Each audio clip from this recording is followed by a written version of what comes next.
वास्तविक या आधीच्या सरकारने, महाविकास आघाडी सरकारने जे राहिलेले जे 6,56,000 शेतकऱ्यांना पैसे द्यायला पाहिजे होते, अरे सरकार गेलं ना.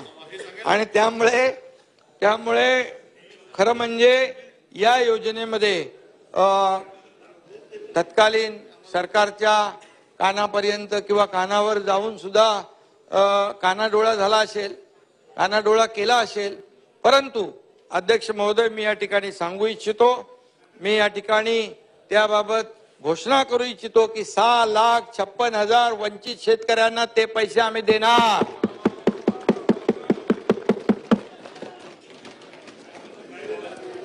कर्जमाफीतनं सुटलेले वास्तविक या आधीच्या सरकारने 2.5 वर्षाच्या काळात ती जबाबदारी घ्यायला पाहिजे होती.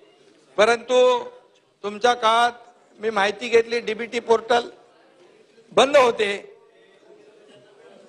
युबीटीच्या काळात डीबीटी बंद होते.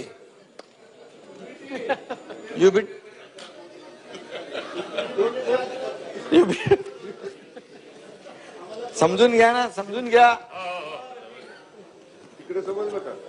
आणि का बंद होते ते मलाही कळलं नाही, आपल्यालाही कळलं नाही. कळलं असेल तर सांगा. पण एकच आहे, मी आणि आमचे दोन्ही उपमुख्यमंत्री राज्यभरात फिरतो, त्यामुळे हा प्रश्न आम्हाला समजला आणि आम्ही त्याची सोडवणूक करण्याचा निर्णय देखील अध्यक्ष महोदय घेतलेला आहे. मला वाटतं आपण इग्नोर करणं, टाळणं हा आमचा पिंड नाही. आणि जे शेतकरी वंचित आहेत त्यांना त्याची पूर्ण पडताळणी करून त्यांना मदत दिली जाईल.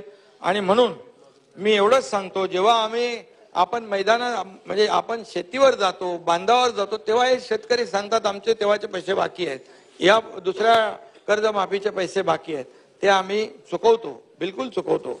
आणि म्हणूनच आपल्याला सांगतो, महात्मा ज्योतिराव फुले शेतकरी विजयराव कर्जमुक्ती योजना 2019 मध्ये नियमित कर्जफेड करणाऱ्या शेतकऱ्यांना प्रोत्साहनपर 50,000 रुपये देण्याचा निर्णय झाला होता. बरोबर आहे, 50,000 रुपये निर्णय देण्याचा मागच्या सरकारने घोषणा केली. परंतु अध्यक्ष महोदय त्यासाठी तरतूदच केली नव्हती. ती तरतूद आम्ही GR काढून या ठिकाणी हे दादा नाही, ऐका ऐका ऐका ऐका रिप्लाय होऊ दे, अरे रिप्लाय होऊ दे, रिप्लाय होऊ दे, रिप्लाय होऊ दे. नाही, ऐका ऐका मला त्यांचं ऐका, सगळं स्पष्टीकरण मिळणार. दादांनी विजयराव अजित दादा तेव्हा काय राज्याचे प्रमुख नव्हते, तरी सुद्धा त्यांनी तो प्रस्ताव पुढे नेला होता 50,000 रुपये देण्याचा. परंतु तो मुख्यमंत्र्यांनी तो थांबून टाकला आणि 50,000 रुपये 50,000. बसा बसा, असं नाही बसा बसा, रिप्लाय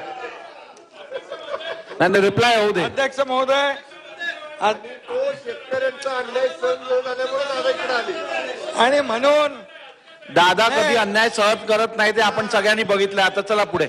अरे बाबा जयंतराव दादानी तो प्रस्ताव पुढे नेला होता, परंतु शेवटी कोणाच्या हातात असतं. त्यामुळे त्यांना शेतकऱ्यांचा अन्याय सहन नाही झाला म्हणून तिकडे आले. आणि म्हणून त्यामुळे अध्यक्ष महोदय ही तर आम्ही 2017 राहिलेले देखील हे देतोय. आणि 50,000 जे आहेत, जे नियमित कर्जफेड करणारे शेतकरी जे आहेत त्यांचे पैसे आम्ही त्याची पूर्तता करतोय, तेही वाटतोय. म्हणजे हे देखील मी या ठिकाणी सभागृहाला सांगू इच्छितो. म्हणजे आश्वासनं देऊन आणि त्याला शेतकऱ्यांच्या तोंडाला पानं पुसवायची, त्याला झुलवत ठेवायचं, बोलाचीच कडी बोलाचाच भात, हे आम्ही कधी केलं नाही, करणार नाही.